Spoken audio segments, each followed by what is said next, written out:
At Christmas, my son said, "Dad, gifts are for family only. You don't belong here anymore." I picked up my bag, smiled, and quietly left. The next morning, he woke up to a delivery. It made him scream. I remember the pop of the Christmas lights and the soft hum of the heater more than the words themselves, though the words cut cleaner than any knife. If you're reading this right now, tell me where you're watching from, because I want to know if winter feels as heavy where you are as it did that night. Heavy like the sky was pressing on my shoulders. I was sitting at the end of the couch with a small package on my lap, blue paper with stars, the kind my late wife used to choose. My son stood near the tree with his wife. The glass angel topper sent little shards of light across his face so I couldn't see his eyes clearly. He said very calmly, like he was telling me the weather, "Dad, gifts are for family only. You don't belong here anymore." There were other sounds, paper tearing, a cork landing on the table, the dog's nails clicking across the floor, but everything froze around that sentence like it had snowed in the living room. I thought I'd misheard him. I looked down at my hands. They were empty and old and quiet. Then I did something that surprised even me. I smiled, the kind of small, stale smile you give to a stranger who jostles you in a crowd and doesn't apologize. I reached for my bag where I had left it by the door. It was already zipped, already waiting. "Enjoy your evening," I said, and my voice was steady. No begging, no explanation. I set the blue star paper gift down on the console table instead of under the tree. The angel's tiny sparkles made the paper blink. Then I walked out, and the night met me with open arms and cold breath.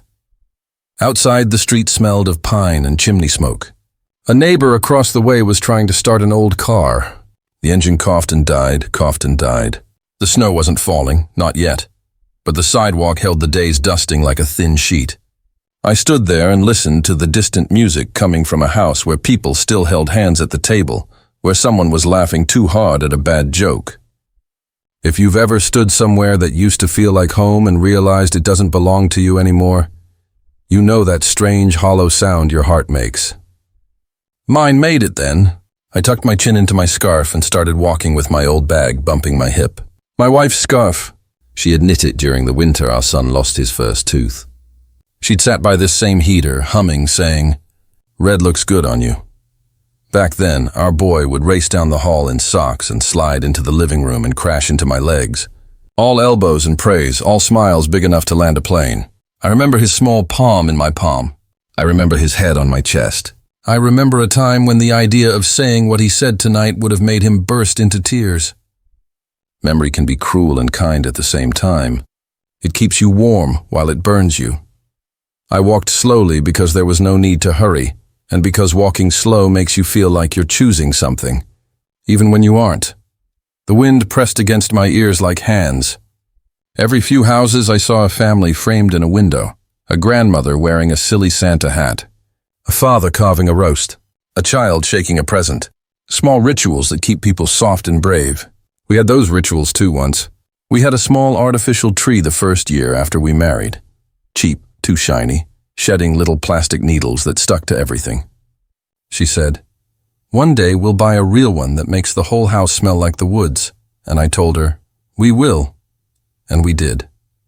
The year our son turned 7, we drove to the farm and cut one ourselves, and he dragged it to the car with both hands, panting like a tiny ox, and I thought there was no stronger person on earth. I paid for his classes. I paid for his mistakes. I paid for the roof above him and the food below him. I paid with cash, with time, with my knees and my back. There's a price that never shows up on a ledger. Still, I don't regret it. Love is the one investment that returns even when it looks like it won't. You learn that later, when your heart is quiet enough to hear the interest. I took a turn and reached the little building where I rent a room now and then, when the house feels too loud in the wrong way, or too empty in the right way. It's the kind of place people don't notice. A blinking soda machine outside. A sign that used to say vacancy, but some of the letters are dead, so it just says V can Y, like a puzzle no one wants to solve. The manager nodded at me from behind the plastic window. We have an understanding. No questions.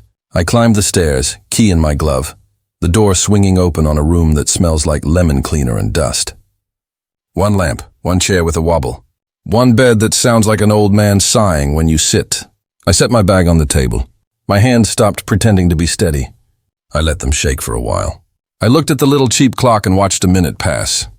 Then I unzipped the bag and laid everything out like I was performing a ritual. Like I was setting a table for a guest who cares about the cutlery, a worn leather folder, a stack of documents that still had the old lawyer's faint coffee ring on the corner, and a small envelope with my son's name written in my wife's hand. She had addressed it before she died and told me, "Give him this when you think he needs it." And I asked, "How will I know?" And she smiled in that quiet way she had and said, "You will."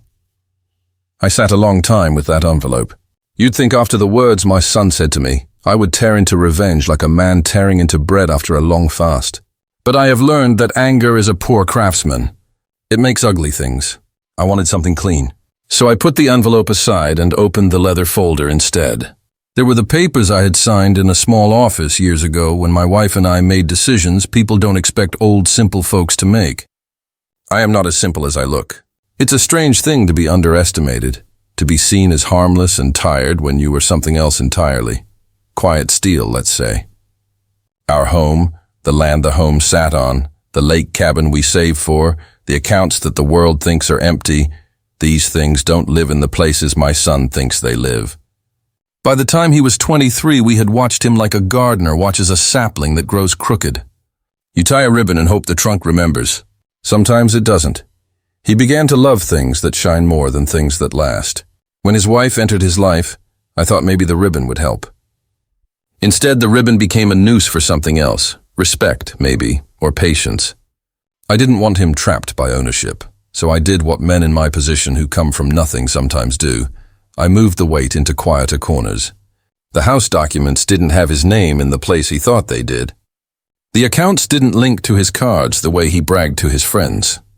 There was a trust, and in that trust a clause that would sound like thunder if you stood under it.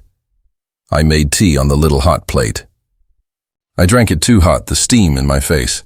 I remembered a summer meal at the old kitchen table, long before the kitchen had granite and pendant lights. Our son was 10, elbows on the wood, juice mustache, grin easy. "When I grow up, I'll buy you a bigger house, Dad," he said. "This one's big enough," I told him, and his mother said, "He means a house with a trampoline in the basement and a slide from the roof." We laughed until we cried. It's funny what falls out of your memory when you shake it. I took the envelope again and held it up to the lamp. The shape of the letter inside made me think of her hands, the way she would fold paper so carefully, smoothing the crease like it mattered in a world where most people crumple what's fragile. I slid the envelope into the leather folder, on top of the deed, on top of the bank statements I'd printed that afternoon, when I registered that Christmas has a way of making people say things they've been thinking for months. I added a note on a clean card in my own hand. My writing is plain, square, reliable. "Everything you believe you own, you live in by my grace," I wrote. Grace is a choice. This is your last gift of that kind. It sounds harsh now, but the line wrote itself and it felt true. The delivery service answered on the third ring. A warm voice. "That is its own small gift." I gave the address and said, "First delivery in the morning." The woman said, "The morning of the 26th?" And I said, "Yes." And after I said it, I imagined my son waking. Hair a mess. The dog pawing at his leg. Him opening the door in the robe I had bought him last year. A deep green. Expensive. The kind of robe that tries too hard to feel like success. He would rip open the package expecting perhaps a plea or an apology or cash, because some people think love cashes out whatever way they want. He would not expect myself in paper form, a weight he could not lift by charm or anger. I thought these thoughts, and then I felt something like sadness stand up in me and ask for a chair. So I gave it one. I let it sit with me and talk. It said, "You raised him. He is not a thief. He is a boy who forgot the cost of the staircase he climbed." And I nodded. It doesn't excuse him. It explains nothing and everything at the same time, but it slows the hand before it strikes. Sleep came at some point, and with it a dream of the lake. The ice was thin, the air was blue, and my wife walked across the water as if she had never been anywhere else. She didn't speak in the dream. She didn't need to. She looked at me with a face that holds a whole sentence in it. Be firm and be kind. In the morning, the cheap curtains let in a ribbon of light. The tea kettle clicked when I pressed it. I buttoned my shirt slowly as if the day were a ceremony. At 8, the courier climbed the stairs to the room to take the package. He was young and polite and called me sir in a way that didn't sound false. He tucked the folder into a padded envelope, sealed it with a neat line of tape, and said, "We'll get it there." When the door closed behind him, the air shifted. Quiet does that.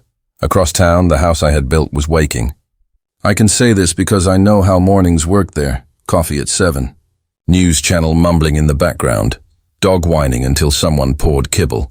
The sound of my son's wife on her phone scrolling. I didn't see it, but I can paint it in my head like I paint the lake. The doorbell rang. Perhaps the dog barked. Perhaps my son shouted, "Can someone get that?" Before he remembered, there were only 2 someones, and he was one of them. He opened the door, and there it was. A simple thing. A rectangle holding all the years he thought were just stories about how hard it used to be. He closed the door. He tore the strip. He slid out the leather folder and the envelope that had my wife's handwriting on it. For a moment, I am certain of this, he felt a finger of fear on the back of his neck. There is a temperature in the room that changes when truth enters. Even small truths drop the thermostat. He would have opened the envelope with his name first, because his name is still a bell he loves to hear. He would have read his mother's letter, simple words written by a woman who never tried to sound wiser than she was, and who always was wiser than she sounded. "My boy," she would have started. She always called him that, even when he was bigger than me. "If you are reading this, your father decided you needed my voice. I am not here to argue with you. I am here to remind you. This house is not a thing. It is your childhood pressed into wood and plaster. Be gentle with it. Be gentle with the man who kept it standing. One day you will be older than you think is possible. When that day comes, you will want to find your father and say thank you. Say it now. Say it even if you don't feel it fully. The feeling will come." He would have reached the end, and his hands would have softened and then hardened again. Pride does that, flickers like a bad light. Then he would have read my note. He would have looked at the documents. He would have seen the words that matter. My name where he assumed his. The trust clause that makes his signature an accessory rather than a key. The dates that prove the care began before the disrespect. In my imagination, he looked up when he reached the line. "Grace is a choice. This is your last gift of that kind." And for the first time in a long time, he was a boy again. Not because he felt small, but because the world felt big. Pride makes the world small. Truth opens it so wide it can scare you back into yourself. He called his wife. She came quickly, robe tied tight, eyes narrow. She took the folder and flipped until she landed on the deed, her nail tapping the line like it could change the ink. "What does this mean?" she asked. "It means it's still his," he said. Then he found the bank statements. Not huge money, but real. Enough to explain why the bills always got paid, even when he forgot the due dates he swore he had set on autopay. Enough to remind him of the summer my back went out and I worked anyway because roofs don't care about pain. Enough to make him understand that the map of who owned what was never the map he used. He called me then. I let it ring twice before answering. My voice was like it was last night, plain, quiet, a steady plank across moving water. "Dad," he said, and the word cracked in the middle like ice that has held too much weight. "Yes," I said. "We got a delivery," he said, and then the silence took a chair again. "You did," I said. The dog barked in the background, and then someone shushed him. "What is this?" he asked. "It is clarity," I said. He exhaled hard, like he'd walked upstairs too fast. Why wouldn't you just talk to me?" I let that hang there a moment because the truth deserves a little space so it doesn't bruise when it lands. "I have talked to you," I said gently. "For years. I told you about stewardship and respect, and the way a roof is more than wood and shingles. You didn't hear it, so I sent it in a language you listened to." He didn't like that. Pride again. It flared and he said low, "You're punishing me. On Christmas." The way he said Christmas made it sound like a shield. "No," I said. "I'm educating you. On the day you decided I wasn't family. There are moments when you have to choose whether your voice will be a hammer or a hand." I kept mine a hand. "Listen," I said.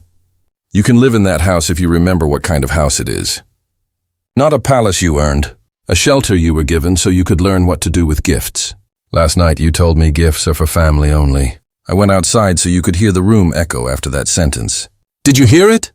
He didn't speak. Then he said softer, Mom's letter. And that was all. But it was enough. Yes, I said. She wrote it for you. She knew there would be a day when the ground under you would feel like a trampoline, not a floor. She wanted to give you a plank. I heard him swallow. People don't say I'm sorry very often in this world. The phrase has been traded for explanations. But sometimes even a man who loves the sound of his own name says it. I'm sorry, he said, and while it was not the full, clean apology a father dreams of, it was cloth, not paper. It wouldn't tear on the first pull. Here is how this will go, I said, still with that slow calm I held last night like a rope. You will meet me at the lawyer's office this afternoon. We will read the trust together. You will sign the acknowledgement you should have read years ago. You will stop talking to your wife about my removal, as if I am a chair you can put on the curb. And you will let me take my blue gift with the stars from the console table because I did not get to give it to you. He started to speak, maybe to argue, but then he changed his mind and said, Okay, that was the smartest thing he did all year. And son, I added, you will not scream at anyone today. Not at me, not at your wife, not at the air, not at yourself. You will learn to hold your voice the way a man holds fire, close enough to stay warm, far enough not to burn the house down. He said, okay again, and this time there was something inside it that sounded like listening. I arrived at the house just after noon because it felt right to walk through the rooms in daylight. With the tree winking and the angel watching, I knocked out of respect for all the different doors that had opened to me in my life. My son's wife answered with mascara that tried to hide the red around her eyes. She moved aside without a word. The dog came and leaned against my leg, forgiving the way dogs forgive, fully and without fanfare. On the console table, the blue star paper gift waited. I picked it up. It was heavier than I remembered. I'll take this, I said, and my son, who had appeared from the kitchen holding a mug he wasn't drinking from, nodded. Dad, he said, and something in the way he said it made the room change shape. Not the father of last night. Not the manger scene father with straw and halo. Just a man recognizing another man who built him a house even when he forgot how much it cost. Get your coat, I said. We're going to the office. He did. The lawyer's building lives above a bakery that always smells like Saturday morning. We took the stairs, not the elevator, on purpose. It gave us time to breathe. In the office, the woman at the front desk smiled at me the way people smile at their grandparents. And my son saw it and understood something small but important. I am a person in the world, not just a piece of furniture in his story. The lawyer met us with paper and quiet. We sat for an hour reading and signing, reading and signing. My son did a thing I am proud of. He asked questions before he spoke opinions. He learned that the house was always held by the trust, that he could live there as long as he acted like a man who respects rent, even when he doesn't pay it. That the lake cabin was for all of us but could be lost if respect left the room. That the accounts were not piggy banks but aquifers, sustainable when handled right, gone when drilled like there's no tomorrow. At the end, I slid my wife's letter back to him across the table. Keep this where you can reach it, I said. He tucked it into his chest pocket. For a second, just a second, I saw a small boy clutching a drawing. We left. On the sidewalk, the air was bright and mean. Christmas was yesterday. Today was something else, a name we never gave it because it happens every year but always feels new. He walked beside me like we used to, not too close, not too far, just the right distance to talk without looking. Come home, he said suddenly, like the question had been trying to push out of him all morning. Have dinner with us, the U.S. caught in his throat. He coughed it back out. I thought of the room with the lemon cleaner smell and the bed that sighed like an old man. I thought of the house with the tree and the angel and the woman who would look at me like a problem she wished someone else would solve. I thought of my own heart, which had been both hammer and hand. Not tonight, I said. I'll come on Sunday. I'll bring the roast recipe your mother loved. We will try being a family again, like a carpenter trying a joint that cracked. Sometimes it holds the second time, he nodded. The nod wasn't proud or ashamed. It was practical. The way men sometimes decide to do what is right because it is right, not because it feels like a movie. Thank you, he said. For what? I asked. "For reminding me who built the stairs," he said, and that line landed so clean I almost lost the tightness in my throat. "Take care of your house," I said. "It does not want your pride. It wants your patience." He laughed then, a short, helpless sound like a hiccup. "I can do that," he said. "We'll see," I answered. But I smiled when I said it so he would know the door hadn't locked behind him. I carried the blue star paper gift back to my room because I wanted to open it alone. I sat on the edge of the sighing bed and unfolded the tape slowly. Inside was a set of old photographs I'd restored. The edges were even, the colors gentle. My wife in a yellow dress holding our son in a pool of sunlight. My son on the lake dock catching nothing but laughing like he had netted the moon.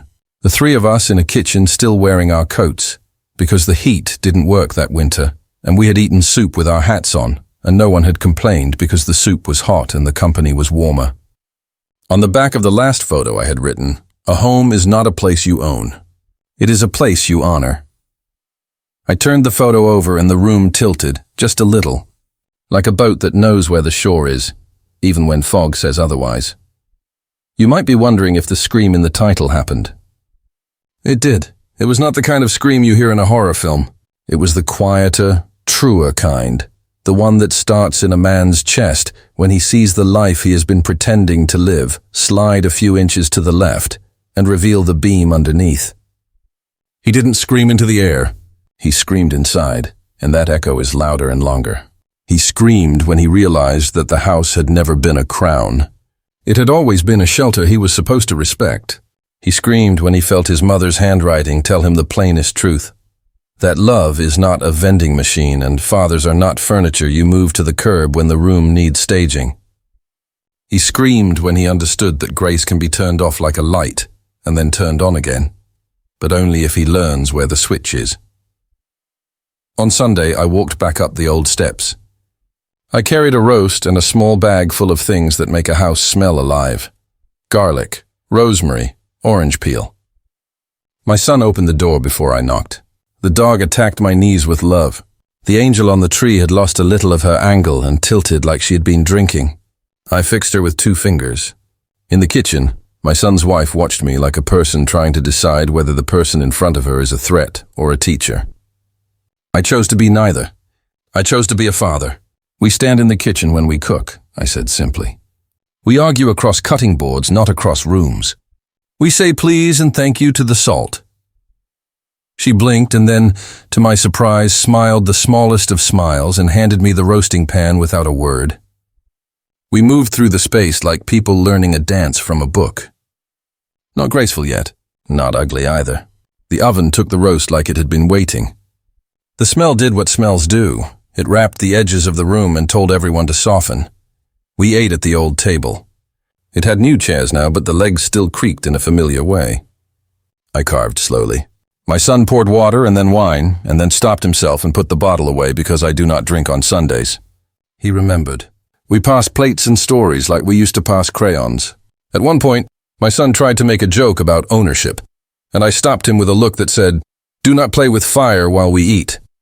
He put the joke down. We talked about the dog and the neighbors and the lake, and I made a plan to take them there in the spring to fix the dock. Toward the end, my son said, "I've been cleaning the crawl space." That is not a sentence that matters to most people. It mattered to me. "Good," I said. "Start with the corners other people don't see. That's where respect lives." After dinner, I stepped into the yard for air. The sky was a dark bowl holding a scatter of stars. I could feel my wife somewhere on the other side of that bowl, looking down with the same expression she wore in my dream. "Be firm and be kind." I whispered, "We did that." And then, because men talk to the dead in many ways, I added, "He heard you." The cold touched my ears. The tree in the living room flickered and steadied. I stood very still until the moment passed and the next moment took its place. You might think stories like this end with dramatic speeches or police at the door or someone on their knees begging forgiveness. It does not end that way. It ends as most real victories end, with small changes accumulating like snow until the shape of the world looks different in the morning. The delivery made my son scream, and that scream cleaned a room inside him that had gathered dust for years. He will get it dirty again, people do. But now he will know where the broom is and how to use it, As for me, I will still carry my old bag sometimes. It reminds me that leaving quietly can be an act of love, if it teaches a lesson yelling never could. I will still sit by windows and watch neighbors and think about how families are soups and someone has to make sure the pot doesn't burn. I will still keep the trust where it belongs and the key where it can be found by those who have earned it. Before I went inside, I said one more thing out loud, for her and for anyone listening. Maybe even for you reading this wherever you are in the world.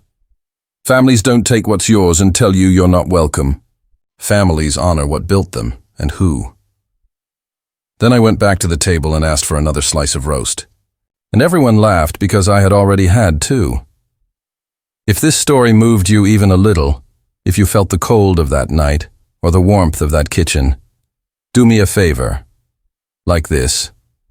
Share it with someone who needs a quiet kind of courage. Drop a comment telling me where you're watching from and what part hit you hardest. And subscribe so you don't miss the next story about love that refuses to shout but never backs down.